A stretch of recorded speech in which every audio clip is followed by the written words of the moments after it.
July 3rd, workout breakdown, leg day. I can't stress the importance, just start this video out, can't stress the importance of leg day. Like, strong legs, strong body, strong foundation, strong house. Like, you guys gotta try your best not to skip leg day. Again, unless you're just like working with some type of like physical restriction.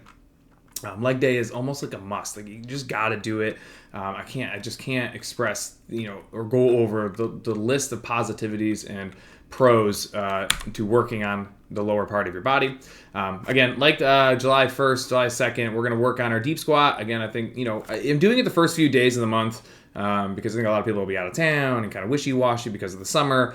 So we're going to kind of take the first week and just kind of set like a foundation of how we're going to work on this deep squat and depth squat as we progress our way through the month. Again, I know a lot of people are gone in the summer. So, if you're here for all of them, great. It's a couple minutes a day. I think you're going to see the benefits of that pretty quickly. The first block, deadlifts, goblet sit squat.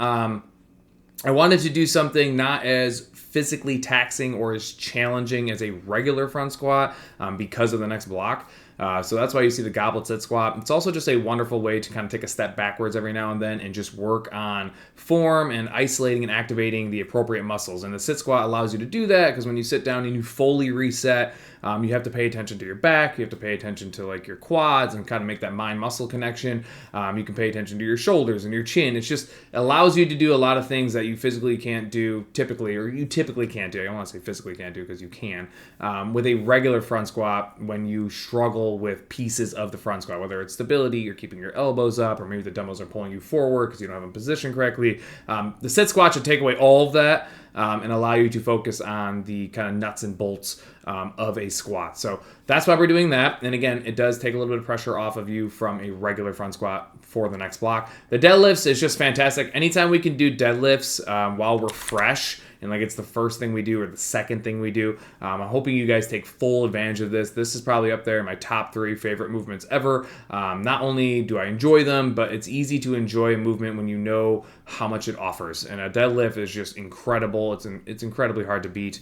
And again, if you put them side by side by any other weighted movements, it's going to be tough movement to take out of that 1 or 2 spot. So again, deadlifts, learn to love them. If you're still struggling with them, call coach over, get as much technicality work as possible. Let's break this down. Let's get people making sure they're actually doing deadlifts appropriately. And the more comfortable you feel with it, the more and more, interesting and enticing that movement feels, because the more weight you can move, the more fun it becomes. So deadlifts, goblet sit squats, both very trackable. You obviously notice at the bottom, warm up to run if you have any time left of the 18 minutes, which I would imagine a lot of people just won't. But for those of you that maybe are doing lesser sets or maybe moving a little bit lighter weight and just working on form, you'll probably have a few minutes. You guys can warm up. And then we're going to go into this body weight AMRAP. So the goal of this, and I've also mentioned this when I coached recently, is I think we're kind of, as a group, and probably my fault, is that we're leaning too much towards lifting, and people are starting to kind of just shy away from anything endurance related, volume related, aerobic related. They don't want to do any of the longer stuff, and I've kind of, the red flag kind of gone off. You can tell just in the utilization of certain classes. You can tell with people's mentalities in class. They'll put a lot of effort into the lifts, and then when we get to stuff that gets a little bit dragged out, people become pretty uninterested or bored, or they just don't want to do it. And again, I get it. Like, this stuff is hard. Doing 60 step-ups unbroken followed by a 40-meter run is not easy, but it holds its place and its value in the endurance side of this. Like, lungs and heart go a long way. Your muscular endurance goes a long way. Most things you do in life tend to be dragged out. Like, it's not just like you're at work on your feet for 20 minutes. Like, you're standing up from your seat twice. Like, you do it for hours at a time. So again, working on our muscular endurance has its place in life, and I need people to see the value in it, because what I've noticed from my personal experiences, when I can find the value in something and I understand what it's giving me, I tend to be more okay with it, right? Like, we all probably are wired that way. If we can start to understand that these more endurance-y, longer dragged out exercises or workouts have their value, maybe we can find ways to enjoy them a little bit more, or find ways to break them down so you can't get bored. And when I hear the bored thing, which I've said for years, which is crazy to me, like, if you're working on pace and breathing and split times and unbroken and how many reps you're doing, like, it's pretty hard to get bored, right? If you zone out, you're probably not paying attention to any of that stuff. So you got to find ways to kind of lock yourself in during these workouts. The clock is a great tool for you to do so.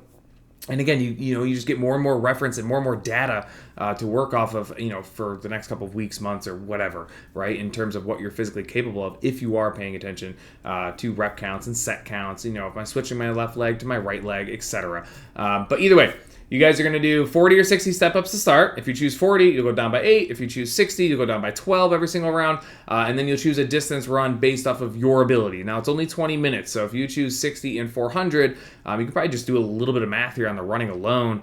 You're going to do 5 rounds, right? Can you finish 2,000 meters in 20 minutes, right? If the answer is yeah, in 14 minutes, then that only leaves you 6 minutes for step-ups. Probably not the best choice for you. We want to pick something else. So this is kind of cool. No added weight whatsoever, just you moving your own body weight. And then, of course, we only have 8 plyo boxes. We literally cannot order them, the whole tariff situation. So when we can, we will. So if you're somebody that wants to use 20 or 24 and we just don't have enough boxes for you, again, it's not the end of the world. You can always grab a bench. I know it's only 14 inches, but maybe you work on moving faster, or maybe you pick a higher run. But you can always change your output based off of the equipment available to you and kind of make up for what you're lacking in terms of maybe height here. So just keep that in mind when you guys get to July 3rd. But I'm hoping people enjoy this. If not, I'm sure you'll let me know.